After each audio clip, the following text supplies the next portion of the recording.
Scattered storms throughout the region. Details coming up as Mountain News First at 4 starts now. Dedicated to eastern and southern Kentucky, this is WYMT Mountain News First at 4.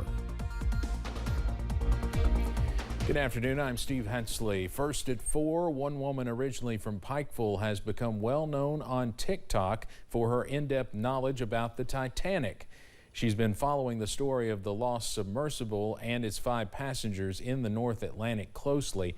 It went missing on Sunday. People across the country have been following along with her, and today WYMT's Olivia Calfee spoke with her about the concerns of many as this saga unfolds.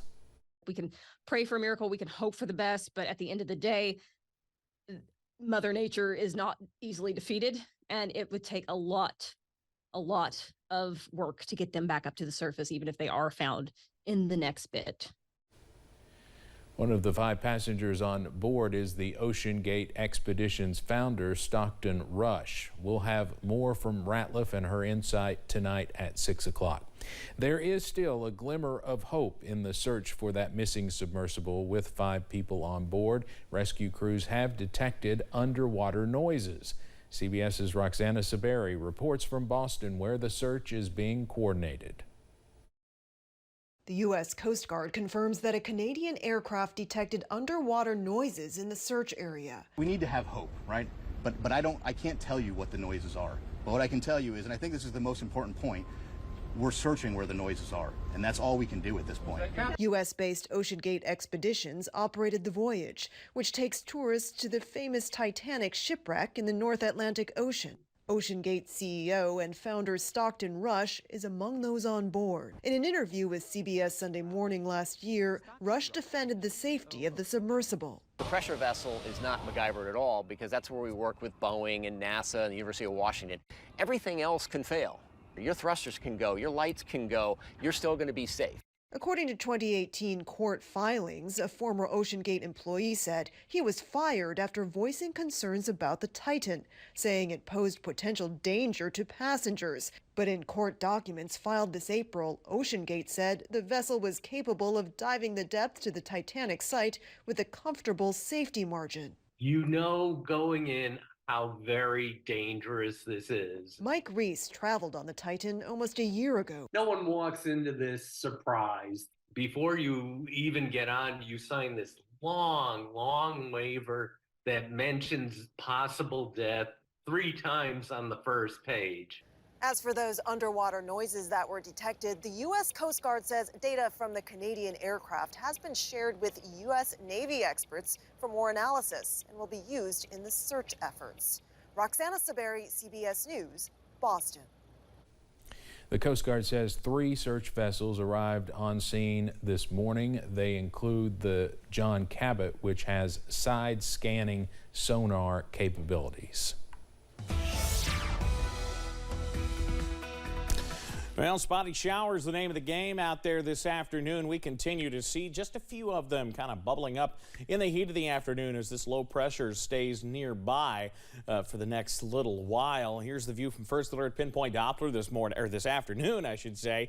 How about this? Watching a few downpours into portions of Wayne County, West Virginia, sneaking into parts of Mingo County, south of Louisa along the Country Music Highway. Same thing as we head down toward Paintsville and Prestonsburg. Just a few of those downpours near Royalton there, not far from Salyersville, seeing a few downpours. Another into portions of Leslie County near Cutchin.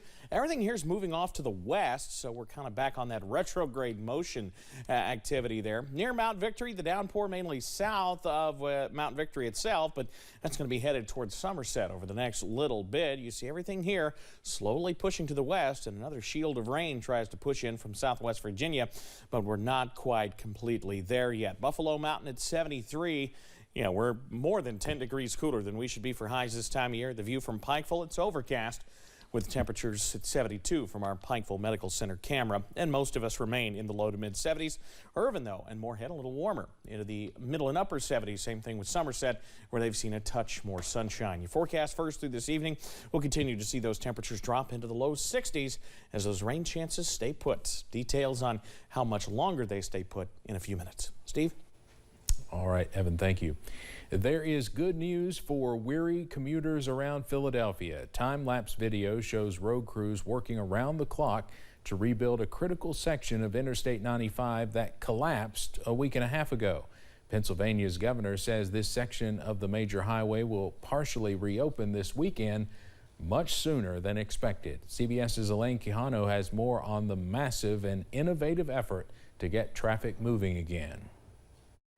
When this bridge collapsed on Interstate 95 after a fatal tanker truck explosion 10 days ago, oh boy, it cut off more than 100,000 daily commuters from a crucial stretch of highway for the entire Northeast. There's a lot of inconvenience and detours, and everybody's having a hard time. But after days of demolition, clearing debris, and construction, Pennsylvania's governor says this portion of I-95 will partially reopen this weekend. Our commuters will finally be able to set their Monday morning alarm clocks back to the regular time. Our struggling local businesses here will hopefully be filled again. To fill the gap created by the collapsed overpass in order to build new lanes on top, engineers used something called recycled glass aggregate, rock-like material made from recycled bottles and jars. Officials were quick to defend the construction's safety. I have 100% confidence in its ability to withstand the traffic that's on that facility. It's a very simple design that can be constructed very quickly, and that's why it's happening so fast. Professor of Engineering Michael Shajas says it's difficult to prevent catastrophic damage when accidents like this happen. It's hard to fireproof a bridge. There's no prohibition against the types of vehicles that go over it, but there's no ban on vehicles that might be very combustible. Elaine Quijano, CBS News.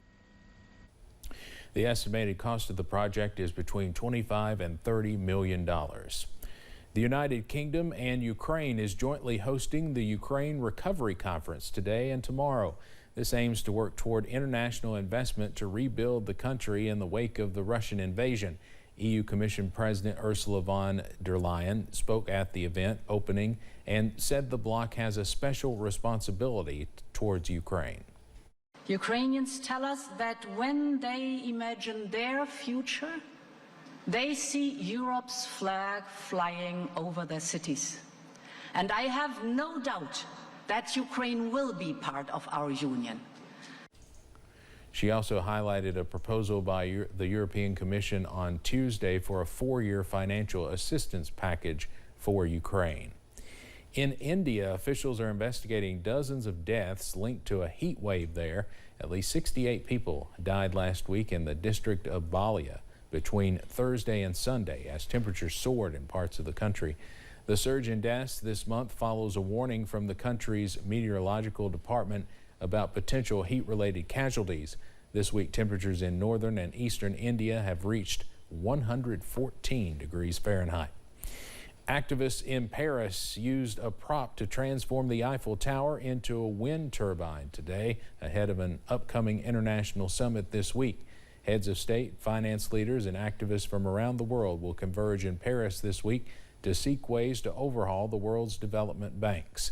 Climate will be the main driver, with representatives from developing nations in Africa, Asia, and elsewhere having a prominent seat at the table.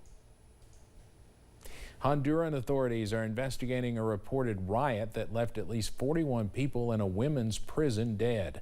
Investigators are now focused on identifying the bodies, adding some had died from burns while others had been shot. The president of an association for prisoners' families says a brawl had broken out at the prison in the early hours of Tuesday between members of two rival gangs. Coming up on First at 4, local leaders seek input on pinpointing needs for flood recovery efforts.